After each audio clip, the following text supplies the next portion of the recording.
प्रिय विद्यार्थियों, आज का जो हमारा ये वीडियो है ये लोकसभा और राज्यसभा का तुलनात्मक अध्ययन इसके माध्यम से हम करना चाहेंगे। ये जो वीडियो है आपने इससे पहले लोकसभा के संदर्भ में वीडियो पढ़े हैं मेरे, और ये वीडियो लोकसभा और राज्यसभा की तुलना से संबंधित है, जिसको कुछ पार्टों में हमने विभाजित किया है। जैसे एक तो नाम के आधार पर इनमें क्या अंतर है, नाम के साथ इनका कार्यकाल का क्या स्थिति है, इनके प्रतिनिधित्व की क्या स्थिति है, और इनकी शक्तियों की क्या स्थिति है, इनकी सदस्य संख्या की क्या स्थिति है। तो सबसे पहले अगर हम बात करें तो भारतीय संविधान के अनुच्छेद 81 के तहत संघ में संसद के 2 सदन होंगे, जिनमें एक सदन लोकसभा होगा। अर्थात अनुच्छेद 81 लोकसभा के संगठन की बात करता है, लोकसभा के गठन की बात करता है। दूसरी ओर अनुच्छेद 80 राज्यसभा के संगठन और राज्यसभा के निर्माण, राज्यसभा के सदन की व्यवस्था के संदर्भ में उपबंध करता है। अब प्रश्न आता है कि क्या उपबंध करता है। तो अनुच्छेद 81 जो है लोकसभा के लिए कहता है कि लोकसभा देश के सभी राज्यों के सीमांकन के द्वारा समान प्रतिनिधित्व के आधार पर लगभग 5 से 6 लाख व्यक्तियों पर एक प्रतिनिधि जनता का खड़ा किया जाएगा, और जनता से सीधे वयस्क मताधिकार के आधार पर प्रतिनिधित्व होगा, चुनाव होगा, वोट डलेंगे, और जो व्यक्ति अधिक मत प्राप्त कर लेगा वह व्यक्ति विजयी घोषित कर दिया जाएगा और वो लोकसभा का सदस्य बन जाएगा। इसका मतलब क्या हुआ, ये सीधा सदन है जो जनता से जुड़े हुए प्रतिनिधि है। दूसरी ओर राज्यसभा की अगर हम बात करें तो राज्यसभा का एक प्रतिनिधि लगभग 60 लाख जनता का प्रतिनिधित्व करता है, और वो जनता से सीधा प्रतिनिधित्व नहीं करता है, बल्कि राज्यों में, देश के जितने राज्य हैं, हर राज्य में राज्य की जनसंख्या के आधार पर जितनी सीटें हैं उसके अनुपात में सदस्यों को राज्य की विधानसभा के सदस्यों द्वारा निर्वाचन किया जाएगा, जो आनुपातिक प्रतिनिधित्व पद्धति के द्वारा अप्रत्यक्ष रूप से निर्वाचन होगा। अर्थात राज्यसभा के सदस्य विधानसभा के जनता द्वारा निर्वाचित सदस्यों के निर्वाचित सदस्य हैं। ये अप्रत्यक्ष निर्वाचन है, जबकि लोकसभा का निर्वाचन प्रत्यक्ष निर्वाचन दिखाई देता है। देश में 3 प्रकार के प्रत्यक्ष निर्वाचन है।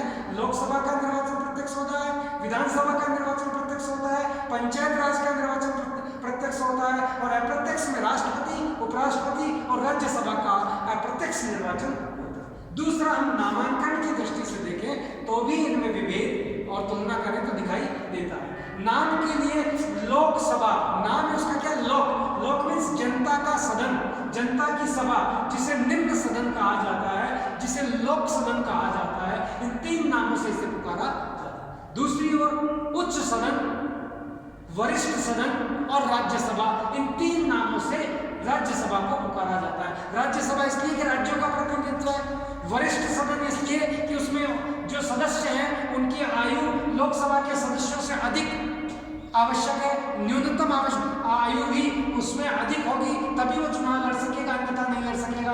और उच्च सदन है, अर्थात अपर सदन कहलाता है। जिस प्रकार राज्यसभा है वैसे भारत में उच्च सदन राज्यसभा। अब इनकी योग्यता की हम तुलना करें तो योग्यताएं सभी समान है, परंतु एक योग्यता समान है, वो है लोकसभा का सदस्य चुने जाने के लिए 25 वर्ष की आयु पूर्ण होनी चाहिए, जबकि राज्यसभा का सदस्य चुने जाने के लिए 30 वर्ष की आयु पूर्ण भारतीय नागरिक चुनाव लड़ सकता है। ये बेसिक डिफरेंस है आयु का। तो नामांकन और आयु का डिफरेंस आ जाता है। अब इनके कार्यकाल के बारे में बात करें तो लोकसभा का कार्यकाल 5 वर्ष का है। तो कहने के लिए तो 5 वर्ष तक लोकसभा रहेगी, परंतु ये स्थायी सदन नहीं है, क्योंकि इस सदन को समय से पूर्व भी भंग किया जा सकता है और इसकी आयु की वृद्धि भी की जा सकती है। भारत में आपातकाल के समय जो है संकटकालीन प्रावधान 1975 में 42वां संशोधन देखें तो 5 वर्ष की जगह इसकी 6 वर्ष कार्यकाल कर दी गई। ऐसे 11वीं लोकसभा के अगर चुनाव देखें तो मध्यावधि चुनाव 3 बार भारत में हो चुके, अर्थात समय से पहले अल्प समय में भी ये सदन भंग हो सकता है। इसका मतलब कहने के लिए इसकी आयु 5 वर्ष है, परंतु ये सदन जो है 5 वर्ष के पहले भी भंग किया जा सकता है राष्ट्रपति की परमिशन से और मंत्रिमंडल के सुझाव और परामर्श द्वारा। इसकी सदस्य संख्या अधिकतम 552 हो सकती है, जो वर्तमान में 543 है। और राज्यसभा स्थायी सदन कहलाता है, क्योंकि राज्यसभा के बारे में लिखा हुआ है प्रत्येक 2 वर्ष पश्चात 1/3 सदस्य सेवानिवृत्त होंगे, अर्थात 1/3 जो सदस्य हैं हर 2 वर्ष में रिटायर हो जाएंगे और उनके स्थान पर दूसरे सदस्य आ जाएंगे। इसलिए इनका कार्यकाल स्थायी सदन है और कार्यकाल 6 वर्ष माना गया है। और इसके सदस्यों की संख्या अधिकतम 250 हो सकती है। और ये 2026 तक के लिए 91वें संविधान संशोधन के माध्यम से 2002 में निश्चित कर दी गई, परंतु सीमांकन जरूर होगा। सीमा का जो जनसंख्या की वृद्धि है उसके आधार पर सदस्य अधिक हो जाएंगे। सदस्यों की संख्या तो निश्चित रहेगी, पर जनसंख्या के प्रतिनिधित्व अधिक मात्रा में ये कर पाएंगे। इसलिए इनका जो प्रतिनिधित्व है वो स्थायी सदन होने के साथ और इन दोनों की सदस्य संख्या 2026 तक निश्चित कर दी गई है। अब इनकी सदस्य संख्या नहीं बढ़ेगी, परंतु जनसंख्या का प्रतिनिधित्व इनका बढ़ जाता है, जो जनगणना लेटेस्ट जनगणना के आधार पर निर्धारित होता है। अब हम इनकी असमान शक्तियों के बारे में चर्चा करेंगे।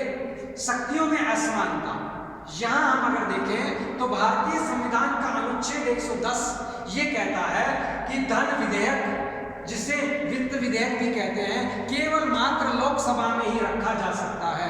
और लोकसभा में रखने से पूर्व राष्ट्रपति से अनुमति भी प्राप्त की जा सकती है और लोकसभा ही उस विधेयक को पारित कर देती है। और जब लोकसभा से यह विधेयक पारित हो जाता है तो ये विधेयक पारित होने के बाद केवल राज्यसभा में जाता है, तो राज्यसभा इसे मात्र 14 दिन से अधिक रोकने का कार्य नहीं कर सकती। इसी के साथ इसमें कोई संशोधन या इसमें कोई अधिकता वो भी लोकसभा करने का अधिकार नहीं रखती। अगर वह उसे नहीं लौटाती है तो 14 दिन पश्चात उस धन विधेयक को पुनः पारित मान लिया जाता है। केवल लोकसभा के बाद राज्यसभा इस पर चर्चा कर सकती है, जो एकमात्र खाना पूर्ति है, एकमात्र उसे पारित करके भेजने का कार्य है। और अगर वह लौटा भी देती है तो भी लोकसभा उसके संशोधनों को स्वीकार करे, यह आवश्यक नहीं है।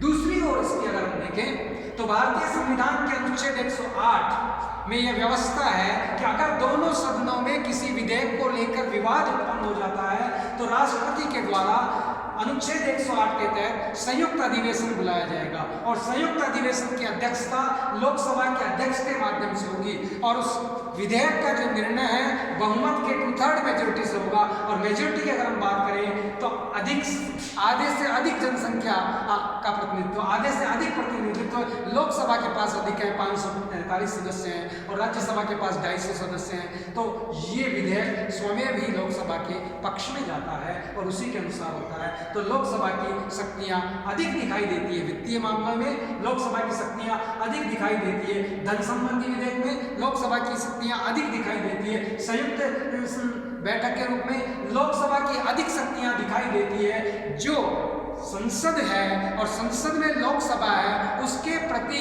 मंत्री परिषद डायरेक्ट उत्तरदायी है, संयुक्त रूप से उत्तरदायी है, जबकि राज्यसभा के प्रति वह उत्तरदायी नहीं है, क्योंकि वह राज्यों का सदन है और अधिकतर प्रधानमंत्री राज्यसभा के स्थान पर लोकसभा से बनाए जाते हैं। परंतु संविधान में ये उल्लेख नहीं है कि केवल लोकसभा से ही प्रधानमंत्री बनाए जाएंगे। अब हम राज्यसभा की विशेष शक्तियों की बात करते हैं जो असमानता की ओर हमारा ध्यान आकृष्ट करती है। वो राज्यसभा की असमान शक्तियां हैं। भारतीय संविधान का अनुच्छेद 249 साफ कहता है कि राज्य सूची के विषय पर राज्य कानून बनाएंगे, परंतु उस राज्य सूची के विषय को संवर्ती सूची में अगर परिवर्तन करना हो या उस राज्य सूची के विषय पर कोई कानून बनाना हो तो वो राज्यसभा ही उसकी स्वीकृति दे सकती है 2/3 मेजोरिटी से, चाहे 1 वर्ष के लिए चाहे स्थायी रूप से। ये कार्य बिना राज्यसभा के लोकसभा के द्वारा निर्मित नहीं किया जा सकता।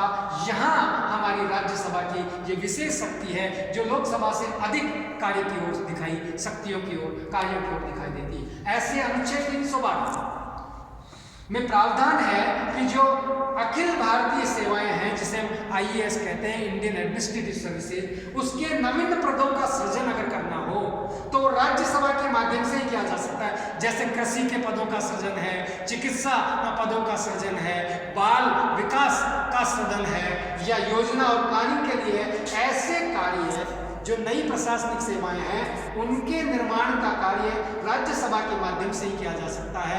ये लोकसभा में न तो ऐसा विधेयक पहले रखा जा सकता है और नई लोकसभा इसे पारित कर सकती है जब तक कि राज्यसभा की अनुमति न हो। इसलिए राज्यसभा ही इन्हें पारित करती है, तभी लोकसभा के बाद ये कार्य होते हैं।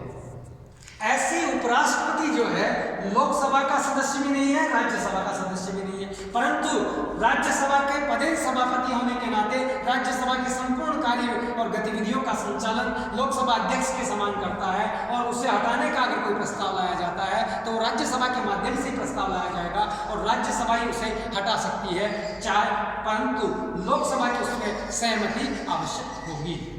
अब हम इनकी समान शक्तियों के बारे में संक्षेप में चर्चा करेंगे, क्योंकि वीडियो का टाइम 10 से 15 मिनट का लिमिटेशंस है, इसलिए संक्षिप्त हम करेंगे और अन्य वीडियोज में आप इसका विस्तृत अध्ययन भी देखेंगे और पीडीएफ में भी आज इसका अध्ययन करेंगे। सामान्य शक्तियों की अगर हम बात करें, इनकी समान शक्तियों की अगर हम बात करें, तो जो भी सामान्य विधेयक हैं जिन्हें कानून बनाया जाता है वे सारे विधेयक लोकसभा और राज्यसभा में 2/3 मेजोरिटी से पारित होते हैं, इसलिए यहाँ इन दोनों का समान अधिकार है।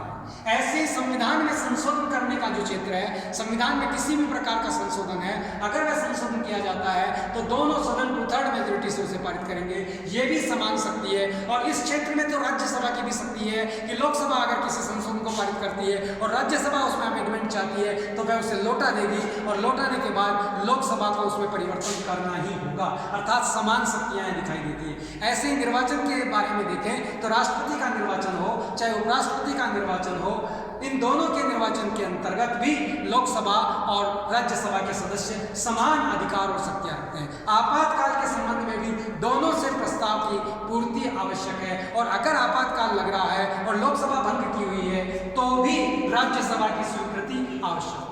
इसी प्रकार राष्ट्रपति पर महाभियोग अगर लगाया जाना है तो दोनों सदन की समान भूमिका है। किसी एक सदन में प्रस्ताव महाभियोग का रखा जाएगा और दूसरा सदन उसकी जांच करेगा और 2/3 मेजोरिटी से उसे पास करेगा। इसी प्रकार से विभिन्न जो आयोग देश में गठित होते हैं समय समय पर, जांच आयोग, उन सारे आयोगों के ऊपर जो भी चर्चा होगी दोनों सदनों में की जाएगी। लोकलेखा समिति है, चाहे प्रांतवन समिति है, चाहे अन्य विधि निर्माण संबंधी समितियां, उन सब की चर्चाएं होती है और सभी प्रकार की जो घोषणाएं हैं उन सामूहिक रूप से स्वीकृति दोनों सदनों के माध्यम से प्रदान की जाती है। और अगर हम इनकी स्थिति की बात करें, वास्तविक दृष्टि से हम देखें कि इन दोनों की क्या सिचुएशन है, तो सिचुएशन के संबंध में हम ये कह सकते हैं कि जो राज्यसभा है उसकी वास्तविक स्थिति अगर देखी जाए तो कहने के लिए तो राज्यसभा शक्तिशाली दिखाई देती है, परंतु शक्ति का केंद्र और शक्ति का पुंज अगर दिखाई देता है तो लोकसभा दिखाई देती है। इसलिए शक्तियों का केंद्र बिंदु लोकसभा है, राज्यसभा नहीं है।